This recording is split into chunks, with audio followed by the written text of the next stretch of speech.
Aujourd'hui, nous allons attaquer directement. Donc là, on a fini avec les dons de, de révélation. Amen. Là, on va attaquer les dons d'inspiration. Les dons de révélation, il y en avait trois, non? La parole de connaissance, la parole de sagesse et le discernement des esprits. Amen. Et là, nous allons commencer les dons d'inspiration. Amen. Avec les dons d'inspiration, donc, on a la diversité des langues, on a l'interprétation des langues, on a la prophétie. On aurait attaqué la prophétie, mais j'ai plutôt envie de commencer par la diversité, par l'interprétation des langues. Alléluia. C'est important. Pourquoi? Parce que,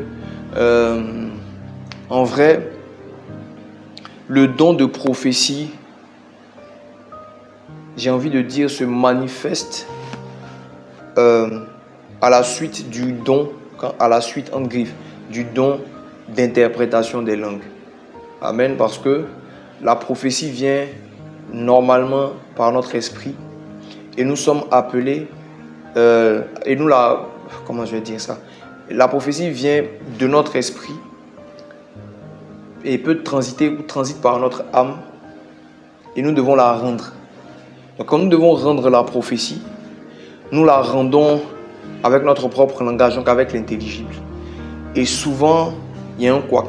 Mais bon, c'est pas ça le problème.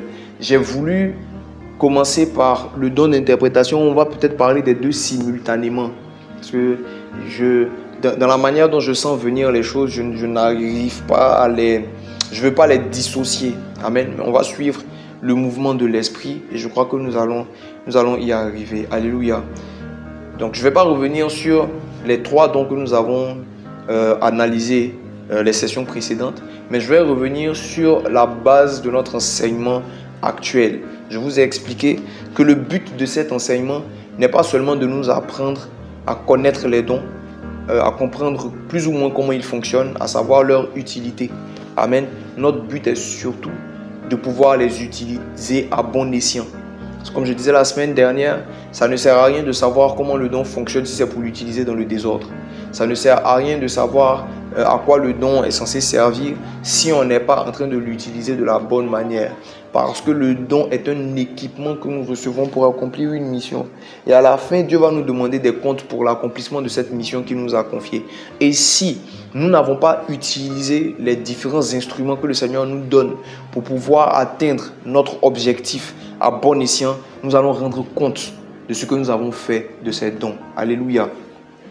Et donc, je vous ai expliqué, et je le redis encore, chacun des dons est donné par le Saint-Esprit, un seul et même esprit qui donne tous les dons et il donne à chacun selon son bon plaisir. Alléluia. 1 Corinthiens 12 du verset 1 au verset 4 et ensuite du verset 7 au verset 11. C'est notre verset de base.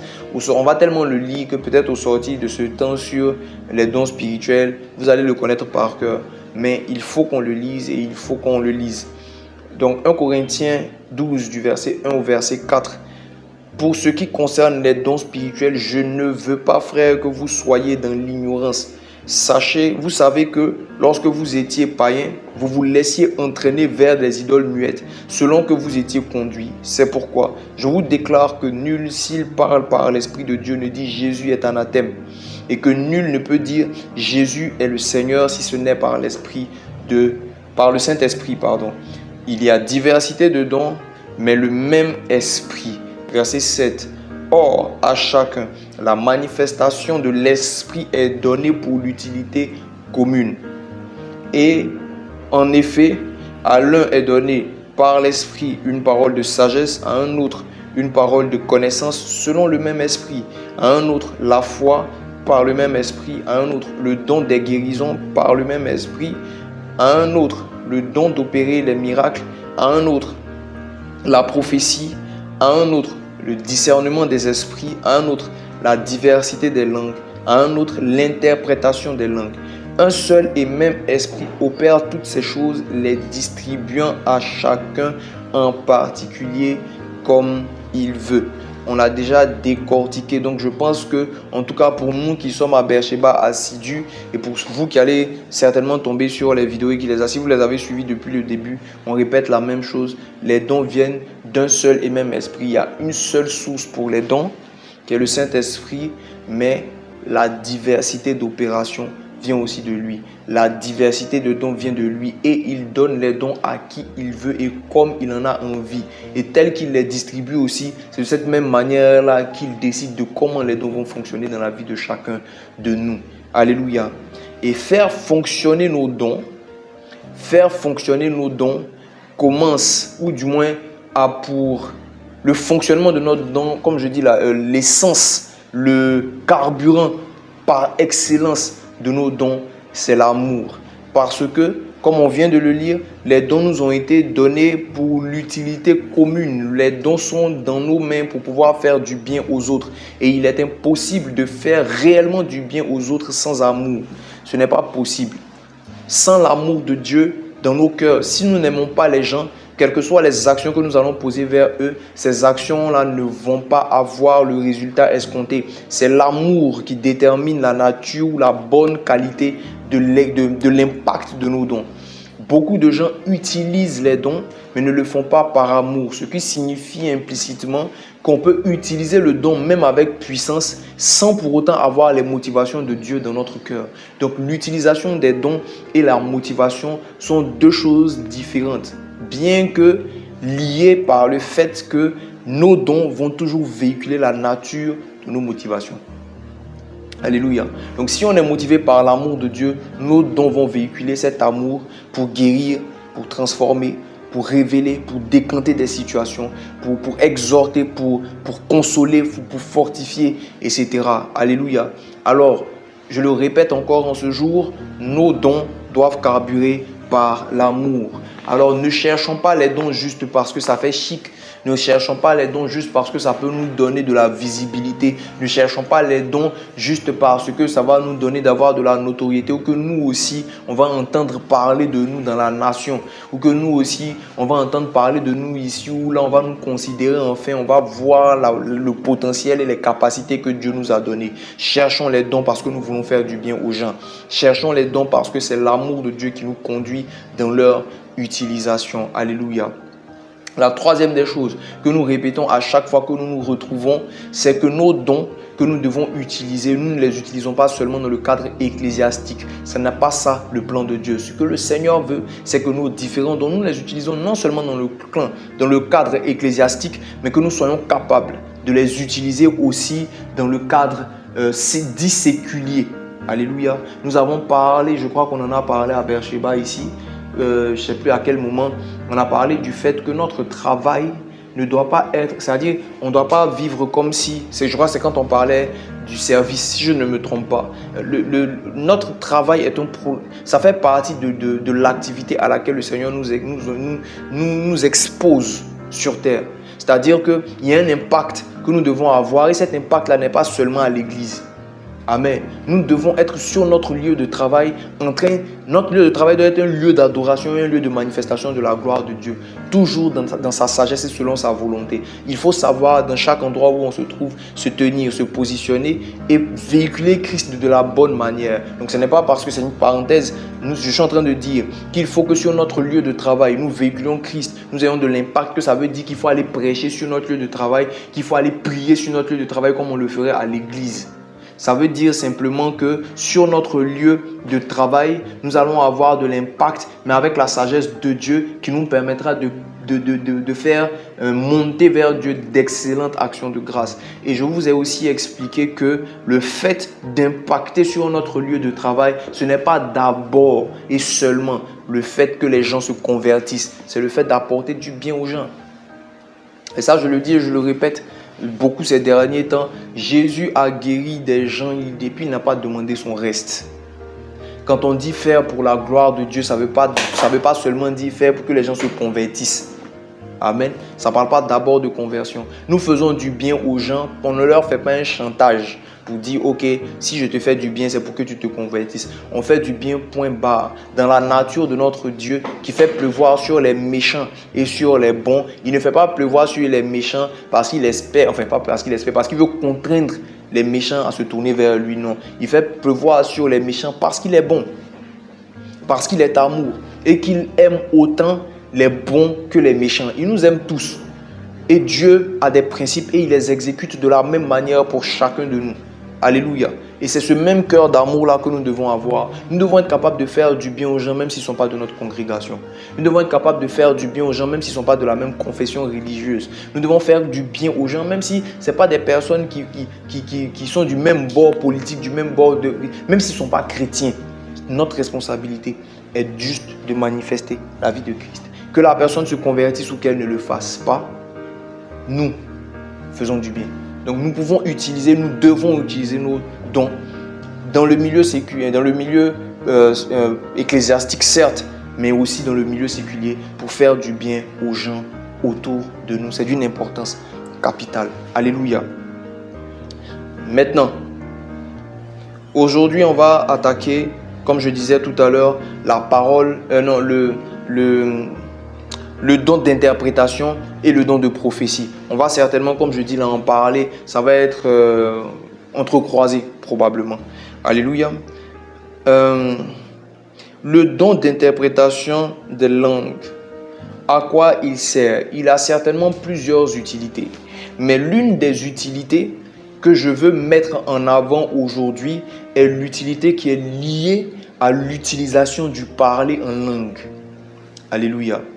Le parler en langue est un équipement par excellence pour le chrétien pour communiquer avec le royaume duquel il vient. Comme un homme de Dieu pouvait dire, il dit, quand un ressortissant d'un pays appelle dans son pays d'origine, il ne parle pas avec les gens du pays d'origine, avec le langage qu'il emploie dans le pays où il est.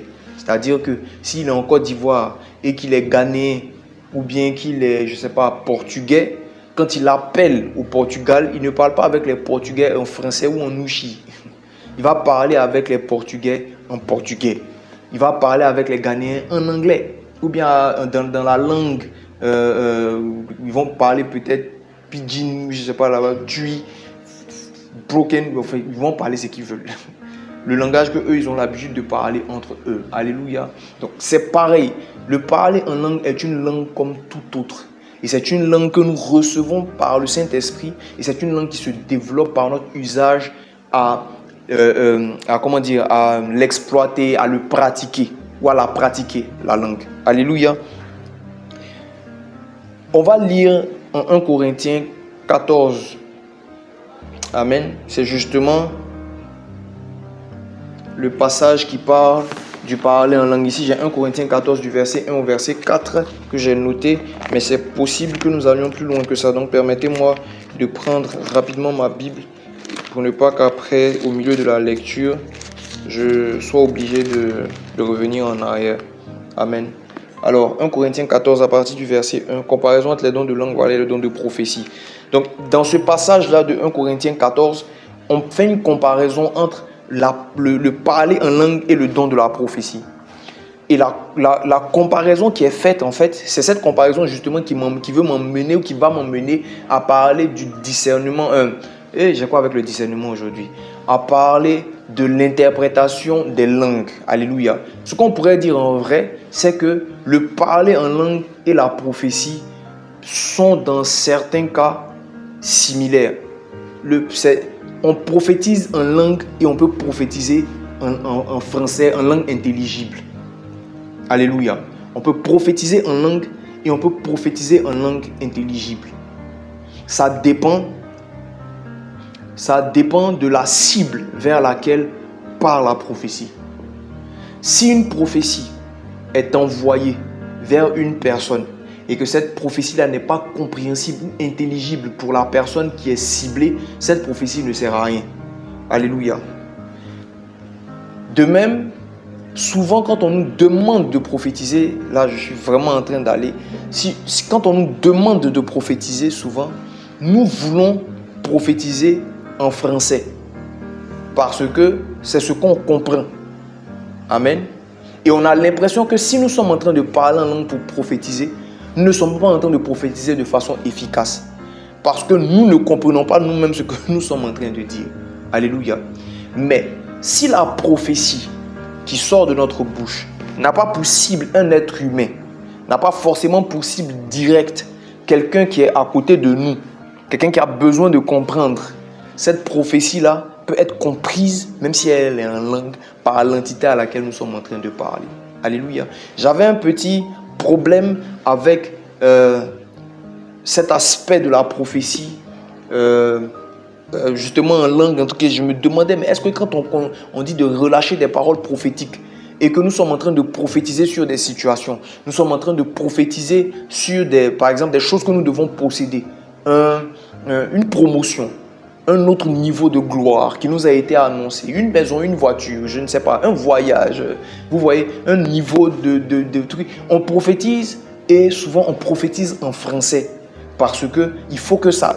On a comme la conscience ou l'impression que ce à quoi nous sommes en train de prophétiser, par exemple parce que c'est un objet ou même parce que c'est une circonstance, la chose a besoin que ce soit dit de façon intelligible. Et pendant que je réfléchissais dessus, que j'avais un petit problème avec ce côté de prophétiser en langue, il y a une question qui m'est venue en esprit.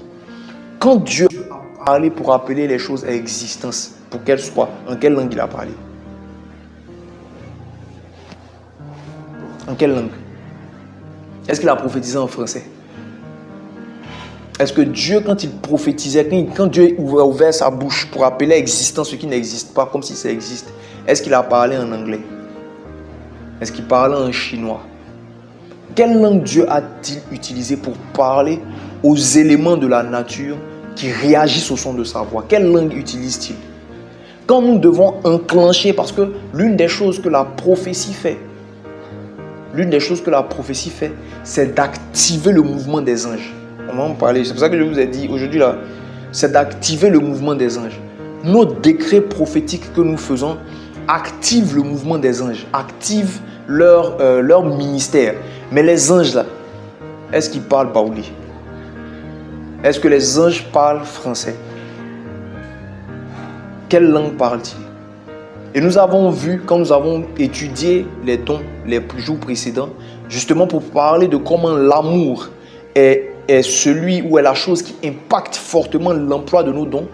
On a expliqué que de 1 Corinthiens 12 à 1 Corinthiens 13 en temps normal, dans la lettre de Paul, c'est une lettre, il n'y a pas des chapitres, donc c'est continuel. Donc à la fin de 1 Corinthiens 12, tel que ça a été répertorié par les hommes, on dit, je vais vous montrer, aspirez aux dons les meilleurs, je vais vous montrer une voie par excellence. Et puis au chapitre 13, le verset 1, il commence à parler et puis il dit, si je prophétise, si je parle la langue des anges, mais que je n'ai pas l'amour, je suis comme un airain qui retentit. Ça veut dire que prophétie et parler en langue sont deux choses qui sont intimement liées.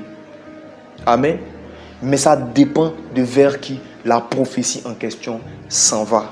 Alléluia. On va lire 1 Corinthiens 14 à partir du verset 1. 1 Corinthiens 14 à partir du verset 1 dit... Et est-ce que vous savez que...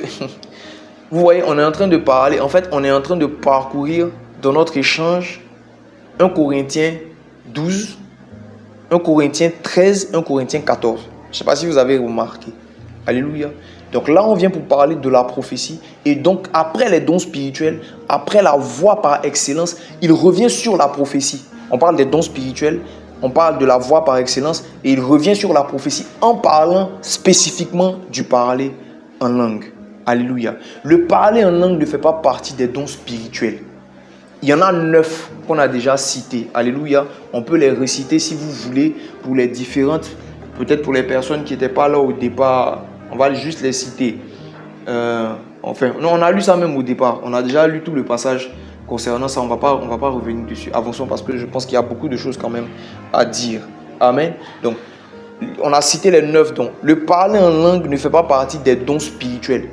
Mais le parler en langue est...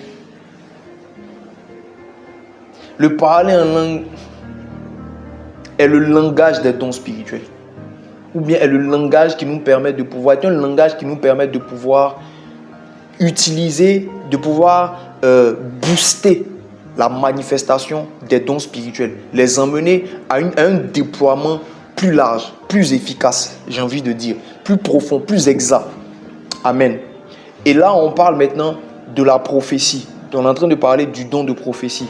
Donc 1 Corinthiens 14, la Bible déclare, recherchez la charité. Donc il revient encore sur l'amour. Recherchez la charité, aspirez aussi au don spirituel, mais surtout à celui de prophétie.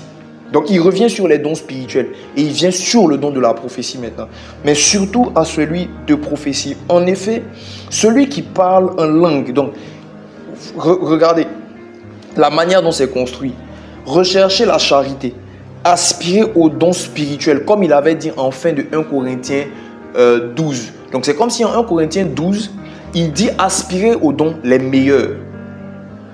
Et il dit, je vais vous montrer une voie par excellence. Il ouvre donc comme une parenthèse. Quand il ouvre la parenthèse, il explique la voie par excellence pour pouvoir profiter des dons.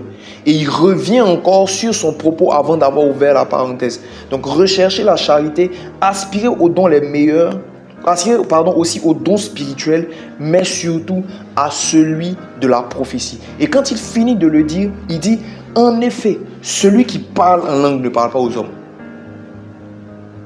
Aspirer aux dons les meilleurs, mais surtout à celui de la prophétie. En effet, celui qui parle en langue. Pourquoi il y a cet enchaînement entre prophétie et parler en langue automatiquement là? Maintenant, il donne la cible. Celui qui parle en langue ne parle pas aux hommes, mais à Dieu, car personne ne le comprend. Et c'est un esprit qu'il dit des mystères. Amen. C'est un esprit qu'il dit des mystères. Celui qui prophétise au contraire, vous voyez, je vous disais tout à l'heure que c'est comme deux opposés, mais similaires, mais qui sont tournés vers un sens. Donc, celui qui prophétise, au contraire, parle aux hommes, les édifie, les exhorte et les console. Donc, la prophétie, le but principal qui est donné généralement quand on explique le rôle de la prophétie, ce sont ces trois choses-là. Édifier, exhorter, consoler. C'est le but de base d'une prophétie, des prophéties. Édifier, exhorter, consoler. Celui qui parle en langue s'édifie lui-même. Nous venons de lire tout à l'heure que la prophétie parle aux hommes et les édifie. Le parler en langue aussi parle à quelqu'un, à toi-même, mais à ton homme intérieur qui est spirituel et l'édifie. Amen. Donc, je désire. Donc, il dit celui qui parle en langue s'édifie lui-même. Celui qui prophétise édifie l'église. Donc, c'est une question d'édification. Et ça, ce sont les éléments de base de la prophétie. Et le fait qu'ils les mettent en corrélation comme ça n'est pas forcément une opposition. Ça peut être justement pour nous montrer une similitude, mais dans deux règnes différents. Dans deux domaines d'exécution et d'application différents. Quand on le lit, généralement, les gens mettent ce passage-là comme étant une mise en opposition de la prophétie et du parler en langue. Au point où il y a certaines personnes qui en arrivent à dire que le parler en langue, on ne doit même pas parler en langue du tout dans l'église. Comme si Paul était en train de... Quand vous lisez le passage et que vous ne faites pas attention, vous pouvez avoir l'impression que Paul est en train de censurer le parler en langue au profit de la prophétie. Mais en fait, ce n'est pas ça. Il est en train de montrer deux choses complémentaires et expliquer de façon peut-être un peu masquée, un peu voilée, que ces deux choses-là sont quasi similaires ou sont identiques, mais sauf qu'elles ont des cibles différentes. Amen. Celui qui prophétise au contraire parle aux hommes, les édifie, les exhorte, les console. Mais celui qui parle en langue s'édifie lui-même, celui qui prophétise édifie l'église. Je désire que vous parliez tous en langue, mais encore plus que vous prophétisiez. Celui qui prophétise est plus grand que celui qui parle en langue, à moins que ce dernier n'interprète. C'est pour ça que je vous ai dit qu'on va parler simultanément du don de la prophétie et du don de l'interprétation des langues. Alléluia. Donc, il dit, celui qui prophétise, là, il est plus grand que celui qui parle en langue. Mais pourquoi celui qui prophétise se trouve être plus grand que celui qui parle en langue? Ce n'est pas parce que le parler en langue est moins grand, mais c'est parce que nous sommes dans le contexte des dons spirituels qui sont pour l'édification commune, pour l'utilité commune. Donc, si c'est un don qui doit être utilisé pour l'utilité commune, ce qui ne rentre pas dans ce cadre de l'utilité commune ne peut pas être considéré comme étant le plus grand. C'est une question de contexte. Ce n'est pas parce que la prophétie en français est plus grande que le fait de prier en langue. C'est parce que dans le contexte et dans ce qu'il est en train de développer, Paul est en train d'expliquer que les dons spirituels sont pour l'édification commune, pour le bien commun, pour le bien de tous, dans 1 Corinthiens 12 que nous avons lu. Alléluia. Et on pourrait se demander, mais pourquoi est-ce que la parole, pourquoi le parler en langue ne fait pas partie des dons spirituels? Le parler en langue pourrait très bien être le 10e don spirituel. Le seul problème avec le parler en langue, c'est qu'il ne rentre pas totalement ou bien dans le contexte de l'édification de l'Église. C'est pour cela que je vous ai dit tout à l'heure que le parler en langue, en fait, si vous voulez, c'est le 10e don, mais c'est le don, en fait, qui sous-tend les autres, qui permet, en fait, de s'édifier soi-même, afin qu'étant parfaitement édifiés, nous soyons capables d'utiliser les 9 autres dons comme il se doit. Alléluia. Quelqu'un me comprend? J'espère que ce que je suis en train d'expliquer est compréhensible. Amen. Donc, il dit, je désire, l'apôtre Paul, je désire que vous parliez tous en langue, mais encore plus que vous prophétisiez. Celui qui prophétise est plus grand que celui qui parle en langue. Parce que le fait de parler en langue, nous sommes sur cette terre-là, c'est pour servir. Notre grandeur est liée à comment nous pouvons servir les autres. D'ailleurs, ce que nous appelons ministère aujourd'hui, c'est le service. Et Jésus, quand il laisse ses apôtres, il leur lave les pieds et puis il leur dit que le plus petit, le plus grand parmi vous, celui qui sera considéré comme étant le plus grand, c'est celui qui sera le plus petit. Donc celui qui va servir ses frères. Donc, la prophétie ne peut qu'être considérée plus grande. Parce qu'en ce moment-là, elle a pour cible l'édification des autres, pas notre propre édification à nous, pas notre bien-être, pas seulement le fait que nous grandissions, mais que les autres profitent de quelque chose que Dieu nous a donné parce que les dons ne sont pas pour nous. Alléluia. Les 9 dons là sont pour les autres. Le parler en langue, c'est pour toi d'abord. Bien qu'il puisse servir aux autres. Maintenant, il dit, celui qui prophétise est plus grand que celui qui parle en langue. Sauf si celui qui parle en langue est capable d'interpréter. Donc, qu'est-ce que la prophétie? Et qu'est-ce que le don d'interprétation? Le don de prophétie, ce n'est pas le ministère prophétique. Vous pouvez avoir le don de la prophétie sans pour autant être prophète, sans même pour autant être appelé au ministère. Ce n'est pas l'apanage des dons ministères. Ce qu'on appelle les dons ministères, c'est apôtre, prophète, évangéliste, pasteur et docteur de la loi. C'est ce qu'on appelle. On dit il a donné des hommes comme apôtre, prophète, évangéliste, docteur, pasteur et docteur. Alléluia, pour l'édification et le perfectionnement du corps de Christ. Donc ça aussi, les ministères sont des dons. Mais ce sont des dons de gens, de personnes. Les dons spirituels sont des dons, mais ce sont des dons d'équipement. Alléluia, c'est un équipement pour l'œuvre. Et cet équipement-là n'est pas juste pour les dons ministères. Ce qui signifie que le don de prophétie qui se trouve parmi les 9 dons de l'esprit est pour tout le monde. Et quand Paul parle là, il n'est pas en train d'écrire une lettre au pasteur. Il n'est pas en train d'écrire une lettre aux prophètes, aux évangélistes. Il est en train d'écrire une lettre à l'église de Corinthe. Et il dit à tous les chrétiens de Corinthe, aspirez aux dons les meilleurs, aspirez aux dons de la prophétie, surtout à ce don, parce que c'est un don qui exhorte, qui édifie, qui console. Amen. Aspirez à ce don. Aspirer à ce don. Donc, que tu sois appelé au ministère ou pas, à partir du moment où tu es chrétien, tu as le droit tu as le droit d'aspirer au don de prophétie et il a le droit de se déployer. Tu as le droit, le devoir même de l'utiliser de façon excellente. Mais ça ne fait pas de toi un prophète. Ça ne fait pas de toi un prophète. Il y a 3 choses de ce genre. Il y a les dons, il y a les grâces et il y a les ministères. Vu que nous sommes en train de parler de prophétie, vous avez le don de prophétie qui est une arme que vous possédez. Vous avez peut-être vous pouvez imaginer, vous avez un permis de port d'armes. Qui vous permet de pouvoir utiliser cette arme. Alléluia. La grâce, c'est un peu comme si vous avez, imaginez que vous avez, à quoi je vais assimiler la grâce dans l'exemple que je suis en train de prendre. Ça serait trop compliqué. à expliquer avec l'exemple que j'étais en train de prendre. Donc, je vais essayer d'expliquer ça de façon simple. Donc, le don, donc, si vous voulez, c'est l'équipement, c'est l'arme. La grâce, là, c'est comme un vêtement que vous portez. Donc, si je retourne dans mon exemple, là, ça serait dans une certaine mesure que vous avez donc l'autorisation quand tu as le don. Quand tu as le don, c'est comme si tu as l'utilisation de porter une arme. Quand tu as la grâce, c'est comme si tu as porté un treillis militaire sans pour autant que toi-même, tu ne sois militaire. Mais les capacités et les droits auxquels, les accès ou certains accès auxquels le treillis que tu as porté là te donne, c'est comme un laissez-passer, si vous voulez. C'est pas comme un laissez-passer officiel que vous avez sans pour autant être du corps d'armée. Donc vous avez un laissez-passer de l'état-major, du président, je ne sais pas, qui vous donne la position d'agir jusqu'à une certaine mesure comme un militaire. Mais vous n'êtes pas militaire à la base. Et le ministère, c'est que vous-même, là, vous êtes un militaire. C'est-à-dire, vous êtes, si on peut dire vous êtes né, c'est une vocation, c'est votre identité. Vous êtes un militaire, c'est dans votre sang. Vous êtes né pour ça. Et vous avez donc la capacité de manifester les choses, de porter la tenue, de manifester le don.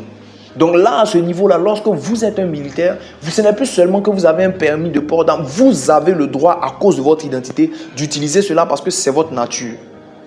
Alléluia.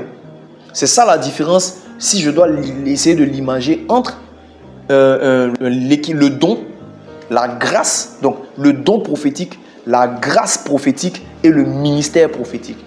Si vous manifestez une grâce prophétique, ça ne fait pas de vous un prophète. Les gens peuvent vous voir et puis dans votre manière d'exécuter, d'agir, souvent on va dire mais toi tu es un prophète alors que tu n'es pas prophète. Il ne faut pas te faire passer, il ne faut pas accepter cette appellation-là juste parce que tes actions à certains moments ou parce que tu manifestes le don de prophétie, tu prophétises des choses sur les gens qui arrivent, etc. On va dire non, tu es un prophète. Il ne faut pas tomber dans ce piège. Tu es peut-être même pas appelé au ministère. Amen. Ça peut être une grâce prophétique qui est sur toi. Et cette grâce-là fait qu'en fait, dans tout ce que tu fais, donc tu peux être chantre, tu peux être banquier, je ne sais pas, tout ce que vous voulez. Et la grâce prophétique sur votre vie va faire qu'il y a des choses du prophétique, en griffe, qui vont se passer dans votre manière de rendre ou d'agir, de faire vos choses. Et les gens peuvent se tromper. Amen. Quand la grâce ou quand le don de prophétie est dans votre vie, ça peut être pareil. Et le don peut arriver à un certain niveau d'excellence sans pour autant que vous ne soyez prophète ou que vous ne soyez même appelé au ministère.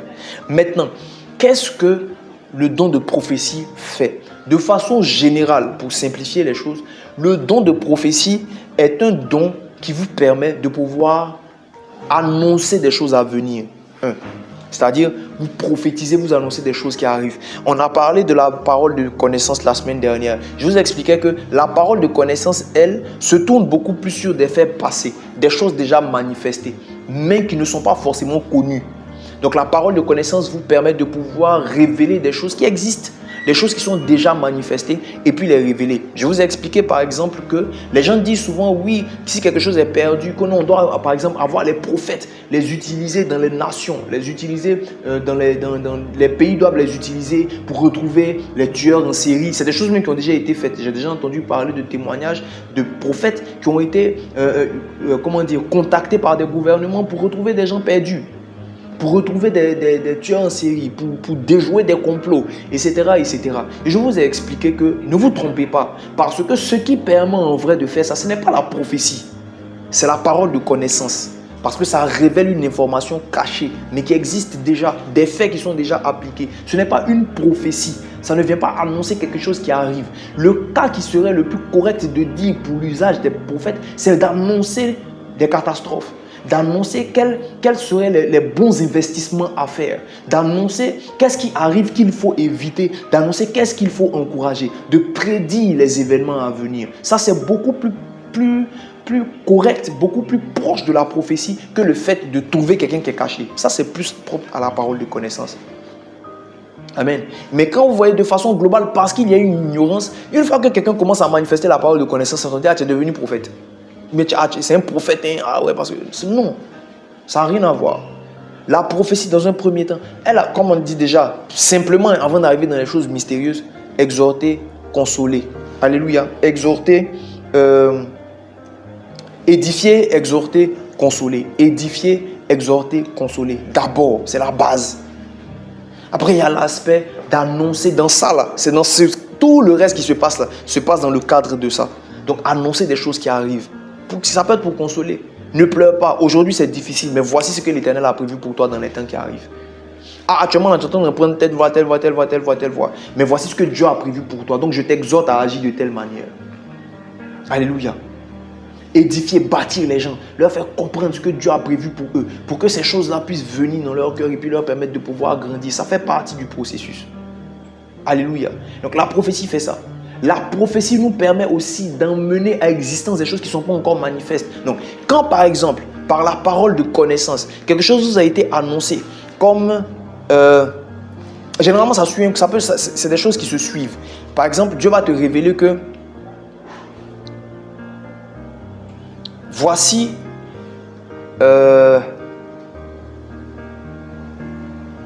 par exemple ce qui se passe dans ta famille. Il y a telle alliance dans ta famille qui fait que les gens ne passent pas le bac ou bien que les femmes ont du mal à se marier. Donc Dieu aujourd'hui veut régler ce problème. Je déclare et je proclame au nom de Jésus, je décrète que ceci prend fin maintenant au nom de Jésus et que démarre maintenant une nouvelle saison de faveur. Les autres ne se sont pas mariés, mais toi tu te maries.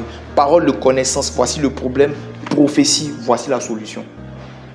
Ou bien solution dans le sens de voici, ça dit changement de saison, changement de réalité. J'annonce quelque chose de nouveau. Donc la prophétie prédit des choses à venir, mais la prophétie aussi nous permet de déclarer et de décréter des choses que nous voulons voir se manifester. Donc quand Dieu vous annonce même une prophétie disant l'année prochaine tu vas voyager, ou bien l'année prochaine, ou bien à partir de telle période, tu vas réussir à dépasser tel problème que tu as, ta responsabilité est de prophétiser sur la base de la prophétie que tu as reçue. Ce n'est pas juste de recevoir cette information prophétique-là et puis de la garder puis de s'asseoir avec. Non. Cette prophétie-là devient vivante au travers de ta bouche en prophétisant. Donc tu prophétises pour annoncer, pour rendre manifeste ce qui a été prophétisé et annoncé qui arrive. Amen. Ce n'est pas parce qu'une prophétie a été donnée que ça veut dire qu'elle va forcément s'accomplir. Si tu ne prends pas la position que Dieu a prévu que toi tu prennes et les responsabilités que tu dois prendre. Vous voyez par exemple dans le cas vous voyez dans la Bible, dans la captivité des Israélites, Daniel, ils ont découvert que voilà, la période était arrivée, la période de captivité était arrivée. S'ils n'avaient pas découvert, ils seraient restés en captivité. Ils ont commencé à prier par rapport à ce qui avait été annoncé pour voir ça se manifester. Amen. Donc, le don de prophétie est un don qui vous permet de pouvoir annoncer des choses à venir. Donc le Seigneur vous révèle des choses qui arrivent, mais c'est un don aussi qui vous permet de faire des décrets prophétiques. C'est un don qui vous permet de faire des décrets prophétiques, de décréter, de déclarer des choses sur la nation. Quand on dit prophète, on dit que tu es ton propre prophète parce que tu prophétises sur ta propre vie d'abord, c'est ta responsabilité. Mais aussi de prophétiser sur ta famille, de prophétiser sur tes amis, de prophétiser sur ton travail, de prophétiser sur l'entreprise dans laquelle tu es, prophétiser sur les chiffres, prophétiser sur les ouvertures, les opportunités, les signatures de contrats, annuler des faits qui arrivent. Parce que la prophétie ne fait pas que activer, elle annule aussi. Par la prophétie, on se projette vers l'avant pour annuler des choses, pour enclencher, mais aussi pour annuler, pour déclencher, mais aussi pour bloquer. Alléluia. Donc ça, c'est ce que fait le don de prophétie dans la vie de quelqu'un. Le don de prophétie t'aide à faire ça. Alléluia. Pour en revenir à notre passage, verset 5 donc, « Je désire que vous parliez tous en langue, mais encore plus que vous prophétisiez. Celui qui prophétise est plus grand que celui qui parle en langue, à moins que ce dernier n'interprète pour que l'Église reçoive de l'édification. » Ça signifie quoi? Si, comprenez ce qui est dit, imaginez. Si je viens et que j'arrive dans un pays baoulé, je ne sais pas s'il y a des gens qui ne sont pas de la Côte d'Ivoire, c'est une ethnie de la Côte d'Ivoire. J'arrive en pays baoulé, donc auprès de l'ethnie baoulé, les gens de... Et puis, ou bien j'arrive en pays Koulango. Moi-même, je suis baoulé. J'arrive en pays Koulango. Et je commence à parler en baoulé au Koulango. S'il n'y a pas quelqu'un pour interpréter ce que je suis en train de dire, les Koulangos ne comprendront pas mon message. Mais là où je veux surtout en venir par rapport à ce que nous venons de lire, ce n'est pas parce que je suis en train de parler en baoulé à des Koulangos que ça veut dire que forcément je suis en train de prophétiser ou de leur annoncer leur avenir. Je peux être en train de dire toute autre chose. Amen. Donc dans ce cas-là, on ne comparerait pas ce que je suis en train de dire là à une prophétie. J'espère que je suis en train de bien dire ce que je veux dire là. On ne comparerait pas ça à une prophétie où on ne me demanderait pas, où on ne me dirait pas que celui qui est en face là ne comprend pas ma prophétie parce que ce n'est pas intelligible. Je ne sais pas si j'arrive à me faire comprendre. Ah, Saint-Esprit, aide-moi. Je relis le passage. On dit, le verset 5, « Je désire que vous parliez tous en langue, mais encore plus que vous prophétisiez. Celui qui prophétise est plus grand que celui qui parle en langue, à moins que ce dernier n'interprète pour que l'Église ne reçoive de l'édification. » Ça veut dire que celui qui parle en langue, il est en train de prophétiser, mais sauf qu'on ne comprend pas. Je ne sais pas si quelqu'un me comprend. Celui qui est en train de parler en langue là, puisqu'on dit, à moins qu'il n'y ait interprétation, donc, si celui qui interprète, s'il y a quelqu'un qui peut interpréter, quand il va interpréter là, les gens qui ne comprennent pas vont comprendre la prophétie. Ça veut dire qu'il est possible de prophétiser en langue, mais c'est juste que la cible que vous avez là, est-ce que la cible là comprend votre prophétie? On va continuer et puis on va revenir sur ça. Donc, si je reprends mon exemple, j'arrive chez les Koulangos et puis je commence à prophétiser en baoulé. Les Koulangos ne comprennent pas. Celui s'il y a quelqu'un qui peut interpréter, ou si moi-même j'ai la capacité d'interpréter, quand je vais prophétiser en Koulango, prenons un interprète, ça sera plus facile à comprendre. L'interprète là va traduire ce que j'ai dit en Koulango là, qui est une prophétie, pour que ce que j'ai dit en baoulé, pardon, qui est une prophétie en Koulango, pour que les Koulangos comprennent ce que je suis en train de dire de la part de l'Éternel, qui est une prophétie. Amen. Donc ce qu'il dit ici, c'est que si tu es en train de parler en langue, quand tu es en train de parler en langue, c'est possible que tu sois en train de prophétiser. Sinon même tu es en train de prophétiser. Mais ça ne sert à rien aux autres parce qu'ils ne peuvent pas comprendre. Donc pour que maintenant celui qui est en face de toi comprenne, il faut maintenant qu'il y ait interprétation. Et c'est là que entre en ligne de compte le don d'interprétation des langues. En d'autres termes, la prophétie intelligible qu'on appelle prophétie tout court, c'est une combinaison de deux choses. Parler en langue plus don d'interprétation. Amen. Donc la prophétie en fait, c'est comme un parler en langue interprété. Le verset 6. Et maintenant, frères, de quelle utilité vous serez si je venais en vous parlant en langue et si je ne parlais pas par révélation? C'est ce que j'étais en train d'expliquer tout à l'heure en prenant les exemples des baoulés et des Koulangos. Si je ne vous parlais pas par révélation ou par connaissance ou par prophétie ou par doctrine. Amen. Donc, là, ce qu'il est en train d'expliquer, ça veut dire que toutes les choses qu'il cite là, ça veut dire que c'est possible de faire ça en langue. On peut le comprendre comme ça. Il ne parle pas juste de la prophétie. Il dit si je ne vous parlais pas par révélation, par connaissance, ou par prophétie, ou par doctrine. Si les objets inanimés qui rendent un son, comme la flûte, la harpe, ne rendent pas des sons distincts, comment reconnaîtra-t-on ce qu'on est en train de jouer sur la flûte ou sur la harpe? Et si la trompette rend un son confus, qui se préparera au combat? De même, vous, si par la langue, vous ne donnez pas une parole distincte, comment saura-t-on ce que vous dites?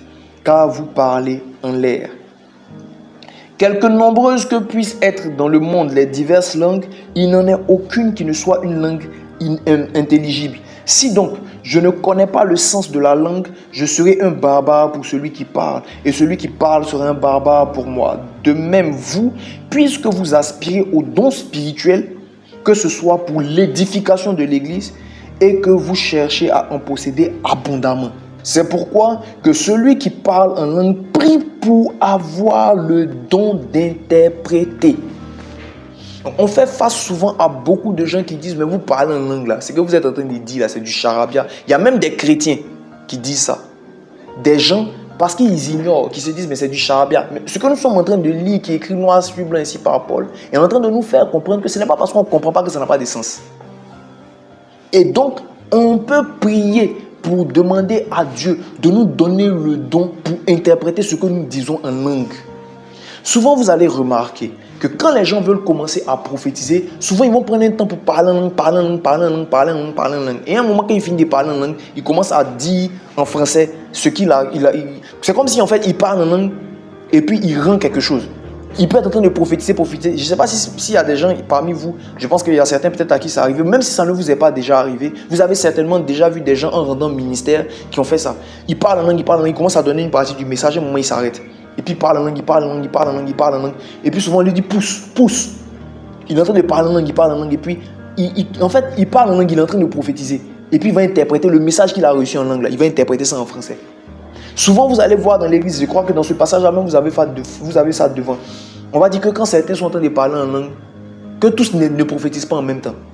Verset 12. Vous de même, puisque vous aspirez aux dons spirituels, que ce soit pour l'édification de l'église que vous cherchez à en posséder abondamment. C'est pourquoi que celui qui parle en langue prie pour avoir le don d'interpréter. Car si je prie en langue, mon esprit est en prière, mais mon intelligence demeure stérile. Alléluia. Que faire donc? Je prierai en langue, je prierai par l'esprit, mais je prierai aussi avec l'intelligence. Je chanterai par l'esprit, mais je chanterai aussi avec l'intelligence. Autrement, si je rends grâce par l'esprit, comment celui qui est dans les rangs du peuple répondra-t-il Amen? Donc ça aussi, ça nous montre que par le parler en langue, on peut rendre des actions de grâce. À ton action de grâce, puisqu'il ne sait pas ce que tu dis. Tu rends, il est vrai, d'excellentes actions de grâce, mais l'autre n'est pas édifié. Je rends grâce à Dieu de ce que je parle en langue plus que vous tous. Mais dans l'église, j'aime mieux dire 5 paroles avec mon intelligence afin d'instruire aussi les autres que 10 000 paroles en langue. Donc là, c'est dans le cadre. Ça ne veut pas dire qu'on ne parle pas en langue dans l'église. Ça veut dire qu'à partir du moment où ça va dans le sens, où d'autres personnes doivent être édifiées par ce que tu es en train de dire, autant le faire en français, autant le faire dans une langue intelligible pour eux. Donc si tu es en train de prier pour toi, toi-même, on a donné un sujet. On dit voilà, priez pour votre famille. Celui qui est à côté de toi n'a pas forcément besoin d'entendre ce que tu dis pour dire Amen. Tu parles en langue. Prie, édifie-toi, prie, demande au Seigneur de te remplir. Dis-lui que tu as soif de lui, etc. etc. Ce n'est pas pour que celui qui est à côté entende. Ce n'est pas à lui que tu parles à Dieu directement. Rends des actions de grâce à Dieu, dis merci à Dieu. Là, tu n'es pas en train. Dans ce genre de cas qu'on vient de citer là, c'est beaucoup plus pour ceux qui dirigent. Parce que Paul là n'est pas dans la position d'un fidèle, il est dans la position de quelqu'un qui va diriger ou bien qui va parler aux autres pour les édifier. Quand on vient à l'église, qu'on est en train de faire le culte, tout le monde n'édifie pas tout le monde. Il y a quelqu'un qui est en train de prêcher et puis tout le monde s'assoit pour écouter. Mais si je viens prêcher et puis je commence à prêcher en langue que vous ne comprenez pas, ça ne sert à rien. C'est pour ça aussi que les directions, il est bon en fait quand vous dirigez. Moi personnellement, je prie rarement en français ou en anglais, rarement. Généralement, vous allez m'entendre parler en français quand je dirige ou prier en français quand je suis en train de diriger. Et même dans les directions, quand ça prend une certaine tournure, je suis en langue. Parce que moi, je suis en train de prier aussi. Mais il y a toujours un moment où je vais revenir, je vais parler en français pour exhorter les autres à prier, pour les encourager, les pousser dans le sens dans lequel on est en train d'aller. Donc, quand vous dirigez, priez en français. Vous pouvez parler en langue vous-même à un moment donné, mais revenez souvent en français en fait pour pouvoir mettre les autres dans le bain, etc., etc. Quand vous prêchez en français pour que les gens comprennent. Il existe des exceptions. Et ça, ce n'est pas pour aujourd'hui. On va en parler probablement quand on va arriver sur la diversité des langues. Alléluia. Mais là, dans le cadre où nous sommes en train de parler du parler en langue et de la prophétie. Mais en même temps, dans tout le passage, il explique en même temps ce que le parler en langue. Donc, dans tout ce passage-là, vous voyez que le parler en langue permet d'exhorter, ça permet de se bâtir, de s'édifier, ça permet de rendre des actions de grâce, ça permet de dire des mystères, etc., etc. Amen. Je rends grâce à Dieu de ce que je parle en langue plus que vous tous. Verset 19. Mais dans l'église, j'aime autant dire, on a déjà lu verset 20, frères, ne soyez pas des enfants sous le rapport du jugement, mais pour la malice, soyez des enfants. Et à l'égard du jugement, soyez des hommes faits. Alléluia. Verset 26. Que faire donc, frères? Lorsque vous assemblez les uns ou les autres parmi vous, ont-ils un cantique, une instruction, une révélation, une langue, une interprétation? Que tout se fasse pour l'édification. En est-il qui parle en langue que 2 ou 3 en plus, au plus parlent, chacun à son tour, et que quelqu'un interprète? Pour que s'il n'y a point d'interprète, qu'on se taise dans l'église et qu'on parle à soi-même et à Dieu. Donc ça, on peut le faire en langue. On peut le faire à soi-même et à Dieu. Mais quand il s'agit des autres, Les gens qui s'élèvent. Je ne sais pas si vous avez déjà vu ça dans l'église. Il y a des gens qui s'élèvent. Il y a des gens qui commencent à parler jusqu'à une autre là-bas s'élève. Et puis souvent quand ça commence comme ça, à un moment donné, vous entendez en même temps quelqu'un qui se lève de l'autre côté là-bas. Ainsi parle l'Éternel. Et puis il y a une prophétie qui commence à résonner.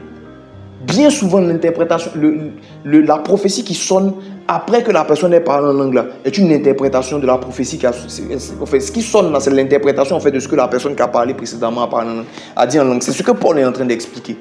Mais si vous n'êtes pas capable de pouvoir interpréter, ça ne sert à rien de s'élever pour venir parler en langue. La personne ne comprend ce que tu es en train de dire. Ça ne sert à rien. Donc, le but normalement, c'est que quand quelqu'un se lève pour commencer à prophétiser ou pour parler en langue, il faut qu'il y ait une interprétation. Il faut qu'il y ait une interprétation. Si ce n'est pas la même personne, ça peut se faire par 2 personnes, 3 personnes différentes. Donc, c'est ce qu'il dit. Il dit, s'il n'y a pas d'interprète qu'on se taise. Verset 29, pour ce qui est des prophètes, que 2 ou 3 parlent et que les autres jugent. Ça, c'est pour le ministère. Mais les prophètes là, ça dit que les prophètes eux-mêmes utilisent le don, peuvent utiliser le don. Quelqu'un peut utiliser le don sans pour autant être prophète. Et puis on peut juger, comme on dit là, on dit examiner les prophéties. Alléluia. Et puis par la suite, bon, ça rentre en même temps aussi un peu dans tout ce qui est du don de prophétie, etc. De la prophétie elle-même, tout ça. Mais en gros, en résumé, le don d'interprétation est un don qui vous permet de traduire tout ce qui est dans le langage spirituel en langage intelligible. Amen. Et dans beaucoup de cas, les prophéties que nous entendons sont des prophéties traduites d'un parler en langue dans beaucoup de cas. Je ne sais pas toujours le cas, mais dans beaucoup de cas, ou disons dans certains cas, les parler en langue sont interprétés. Et donc nous avons le droit et même le devoir de prier. Il dit prier pour demander le don d'interprétation. Mais combien de personnes le font? On se contente, souvent on parle en langue et on se contente juste de parler en langue. Et comme je dis, par ignorance, les gens souvent fustigent le parler en langue. Et des chrétiens eux-mêmes attaquent le parler en langue par ignorance en se disant, ouais, c'est du charabia. Mais l'apôtre Paul, dans ce passage-là, vient de nous faire comprendre clairement que... Comment tu peux traduire quelque chose qui ne veut rien dire? Comment on peut traduire quelque chose qui ne veut rien dire? Il ne peut pas écrire des choses de ce genre-là. Si le parler en langue est juste des bruits qu'on fait. Amen. Il dit personne ne comprend ce qu'il dit si ce n'est Dieu. Il parle en langue, c'est la langue des anges. Il dit des mystères. Donc le parler en langue là même là. Il y a certaines églises, certaines doctrines qui vont pour dire que le parler en langue, en fait, ça veut dire que c'est une personne, par exemple, je suis ivoirien. Je parle français. Et puis, je commence à parler chinois. Voilà, le parler en langue là, tu parles en chinois, tu parles en vietnamien, tu parles je sais pas, tu parles en afghan, voilà, tu vas parler des langues là-bas, c'est ça le parler en langue. Sinon, vos ribabababababa que vous faites là, ça n'a rien à voir, c'est pas ça le parler en langue. Personnellement, je ne crois pas en cette doctrine. Je ne crois pas en cette doctrine. On dit personne ne comprend ce qu'il dit. Personne ne comprend ce qu'il dit. Il existe un aspect de ça qui est le fait qu'on peut parler en langue et puis les gens vont entendre dans leur langue. En ce moment-là, ça rejoint la diversité des langues. Ça peut être 2 cas, soit la diversité des langues ou ça peut être que la personne qui en face a un don d'interprétation. Amen. Donc le don d'interprétation en résumé, c'est un don qui nous permet d'interpréter des informations qui viennent du spirituel dans une langue qu'en temps normal nous ne comprenons pas parce que cette langue-là n'est pas stockée dans notre intelligible. L'image que je donne souvent en parlant du don d'interprétation des langues, c'est que je dis, il y a la langue de l'esprit, donc qui est dans notre esprit, qui est le parler en langue, et il y a la langue de notre intelligible qui est dans notre âme. Parce que quand il parle, il dit quand je parle en langue, quand tu parles en langue, ton esprit est en prière, mais ton intelligence demeure stérile. L'intelligence est dans l'âme, l'intelligible, l'intellect, etc. C'est dans l'âme. Mais c'est avec l'intelligence et la mémoire qu'on parle. En dehors du côté, non, le cerveau, fonction du langage, c'est-à-dire d'un point de vue biblique, dans le fonctionnement spirituel des choses. C'est dans l'âme, en fait, qu'est stocké que notre mémoire se trouve, nos émotions, etc., mais aussi notre intelligence. C'est pour ça qu'il parle d'intelligible. C'est notre âme qui nous permet, quand on parle, et notre âme est le siège de nos pensées. C'est pour cela que quand vous recevez des paroles, des prophéties, etc., ça vient souvent par votre pensée. Mais quand ça vient dans la pensée, c'est une pensée, ce n'est pas formulé, c'est une conscience de quelque chose. Et maintenant, vous formulez ce que vous avez à dire. Ça ne vient pas toujours sous forme de phrases dans votre tête. Quand vous voyez les gens prophétiser ou bien donner des paroles de connaissance, ce n'est pas des formes, ça ne vient pas toujours sous forme de phrases formulées puis ils répètent. Quand ce sont des voix audibles, là, tu répètes ce que tu as entendu. Mais quand ce n'est pas une voix audible, ça vient souvent sous forme de pensée. Et puis c'est pour ça qu'on dit souvent je vois ou je sens que je perçois parce que ça vient sous forme de pensée. Mais quand ça vient sous forme de pensée, là, ça peut venir, ça vient sous une forme de ce que votre âme peut comprendre. Mais si vous entendez ribabababa dans votre tête,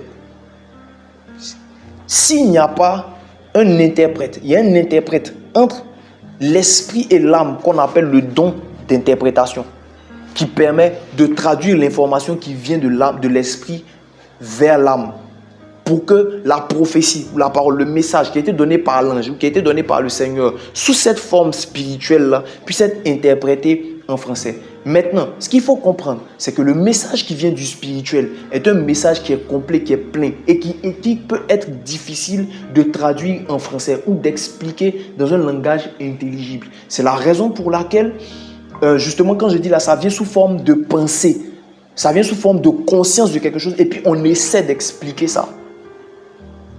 On essaie d'expliquer. Et quand vous essayez d'expliquer, l'apôtre Paul lui-même parle du fait qu'il y a quelqu'un qui est monté, on essaie si c'est dans son corps, mais si c'est hors de son corps, qui a entendu des paroles qu'il est impossible de répéter. Il a entendu des choses, mais il ne peut pas répéter ça parce qu'il n'y a pas de correspondance dans le physique. Et souvent, quand vous prenez les langues même humaines, c'est pour cela qu'on dit qu'un bon traducteur entre le français et l'anglais, en fait, ne fait pas une traduction littérale. Il y a une manière de traduire. Il faut avoir les deux contextes. Enfin, il faut connaître les deux langues pour pouvoir arriver à traduire bien, en fait, ce qui est dit de cette manière-là en anglais, en français, pour que ça ait la bonne signification. Mais si vous faites du mot à mot, vous êtes considéré comme un interprète, un novice, en vrai. Donc, quand ça se traduit du parler en langue en français, ça passe plus. C'est le même système. Ce n'est pas littéral. Ce n'est pas en mode ribababa. Ça veut dire va au marché. Donc, riba, il y a des gens qui font cours de parler en langue. Bon. Peut-être que c'est Dieu qui leur a dit. Moi, très sincèrement, ce n'est pas comme ça que j'ai compris les choses. Et que la parole de Dieu. C'est-à-dire que c'est pour cela que vous pouvez une personne, vous pouvez avoir même une personne dans lui, tous sont parlant en langue, c'est ribabababababababa, combat ou action de grâce ou quoi, mais ça prend. Amen. Parce que ce n'est pas une traduction mot à mot. C'est spirituel. Et l'interprétation te permet de pouvoir de pouvoir traduire ça en intelligible. Mais souvent, ça perd de sa puissance. Ça perd de son essence. Pas de sa puissance, mais ça perd de son essence. Ça perd du total de ce que c'est. C'est pour cela que le Seigneur nous demande de nous habituer à parler en langue. Parce que quand on prie en langue pour un sujet, nous prions par le langage de l'esprit. Quand nous prophétisons en langue, nous prophétisons exactement comme si c'est la bouche de Dieu qui est en train de parler. Là, ce n'est pas ton intelligible qui est en train de déclarer quelque chose selon les mots qui sont sur terre. Parce qu'il y a des choses que tu peux appeler existence qui existent dans le spirituel mais qui n'existent pas encore sur la terre. Comment tu vas appeler ça en français? Si tu es appelé, par exemple, dans ton secteur d'activité, aujourd'hui on en a débordé un peu, excusez-moi. On va finir, d'ici avant 30 on aura fini. Mais il y a des choses qui me viennent et je veux les libérer en même temps. Donc imaginez que vous recevez dans votre secteur d'activité une innovation, une solution qui n'existe pas. Il y a un problème, il y a un truc, et vous devez appeler ça à l'existence. Ça existe déjà dans le spirituel. Aujourd'hui, par exemple, on dit ordinateur, parce que l'ordinateur existe. Mais si l'ordinateur n'existait pas et que le Seigneur avait l'intention de vous révéler une machine qu'on appelle ordinateur, qu'on va appeler ordinateur. Dans le spirituel, c'est un nom, mais sur la terre, ça n'a pas encore de nom. Vous appelez ça comment? Vous appelez ça comment? Donc, quand vous prophétisez, vous allez prophétiser quoi? Je prophétise que ce que je vois dans l'esprit que je n'ai pas encore vu là, je l'appelle sur la terre. Amen. Mais quand vous êtes en train de parler en langue, là vous n'êtes pas en train de parler, vous êtes en train d'emmener quelque chose qui n'existe pas dans le spirit. À être téléchargé, vous téléchargez l'information. L'interprétation des langues vous permet de traduire le langage spirituel là. en un langage qui est intelligible. Et ça là, ça n'existe pas seulement. Ça n'existe pas seulement dans le Nouveau Testament. Dans l'Ancien Testament, à Babylone, la Bible nous parle d'un Daniel qui était chez lui tranquillement. Et il y a un roi païen, roi de Babylone, qui a utilisé les ustensiles du trône, du temple de l'Éternel. Le temps où il est en train de faire la fête et qu'il se sent grand, il a pris ça pour commencer à faire la fête, boire dedans, etc. La Bible dit qu'il y a une extrémité de doigt qui est apparue, qui a commencé à écrire sur les murs. L'extrémité de doigt a fini d'écrire sur les murs. Il y a une frayeur qui a pris les gens. Il a appelé tous les savants, tous ces quoi pour traduire. Personne n'a pu expliquer ce que ça signifiait. Ils ont appelé Daniel. Daniel est venu. Il lui a parlé. Il lui a dit, voici ce que tu as fait. Et c'est le langage qui a été écrit. Voici ce que ça veut dire. Compter, peser, diviser. L'Éternel a compté. Il t'a compté. Il a compté ton règne. Il t'a compté, pesé. Donc il t'a compté. Il a compté tes jours. Il a compté les temps de ton règne. Il t'a pesé, il t'a trouvé léger. Ton règne s'arrête, il va diviser le royaume, etc. Mais personne n'a pu lire. Comment Daniel a interprété ce langage? L'armée qui est apparue là venait d'où? Elle a écrit en quelle langue?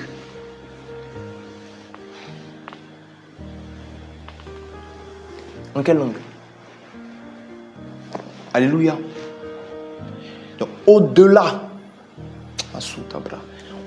du parler en langue, tu es ici, tu es là-bas, là. On a des codes sur la terre ici pour les mathématiques. Il y a des codes qu'on a créés, des symboles, des signaux qu'on a écrits pour la physique, qu'on a écrit des trucs, des théories, des théorèmes, des manières d'écrire en ce qui concerne la finance, etc. Il existe une sagesse de Dieu. Il existe des codes, des choses dans le ciel là-bas, des signaux. Il y a une écriture divine. Et Dieu peut te faire écrire des choses qui sont des révélations divines, des choses extraordinaires dans ton secteur, dans ton domaine. Le don d'interprétation va te permettre de traduire des parchemins. Tu vas écrire. On s'amuse. On pense que c'est juste une affaire de parler en langue. Parler en langue, on parle en langue, c'est dans l'église, on est en train de parler en langue. Les choses extraordinaires que vous êtes capable de faire dans vos secteurs d'activité, en téléchargeant des plans, des croquis, des plans, des coupes de moteurs, des choses extraordinaires que vous pouvez recevoir. Maintenant, il vous faut le don d'interprétation pour pouvoir manifester ça. La prophétie, là, ce n'est pas seulement une affaire de dans 2 ans, tu as été marié. S'il existe un appareil qui n'existe pas sur terre, mais qui doit se manifester dans le futur, c'est une prophétie pour le domaine. Vous ne prophétisez pas seulement pour... On prophétise pas seulement... On doit sortir de ce cadre-là. De nous, on prophétise pour dire, oui, il y a 2 sorciers qui voulaient te manger. On avait prévu que dans 3 mois, tu allais mourir. On annule. C'est une très bonne chose. Mais il n'y a pas que ça. Et tant que nous n'allons pas aspirer à un certain type de manifestation, on ne va jamais voir ça dans nos vies. On dit que ce sont des choses que l'œil n'a point vu, que l'oreille n'a point entendu, qui ne sont pas montées à la pensée des hommes. Ce sont des choses que Dieu a en réserve. Ça existe déjà. Il a ça en réserve. Il a réservé pour manifester. Si ce n'est pas pour le temps présent que c'est quelque chose qui arrive, c'est une prophétie. C'est ce qu'on a dit à Daniel. Ce que tu as vu là, écris-le dans un livre et scelle-le, car c'est pour des temps lointains. Ça existait déjà. Et ça a même été révélé à un homme, mais sauf que ça n'a pas été rendu public pour l'instant. Donc ça veut dire qu'il y a des écrits des cieux. Si ça a pu être écrit, compter, peser, diviser, et puis il n'y a eu qu'un enfant de Dieu qui avait l'esprit de Dieu qui était capable d'interpréter, ça veut dire qu'il existe aussi des choses qui sont à écrire, des choses qui viennent des cieux, des croquis, des schémas, des calculs, des formules qui n'ont pas encore été révélées, qui peuvent vous permettre de pouvoir faire des choses extraordinaires demain que Dieu veut vous révéler. Priez pour le don d'interprétation.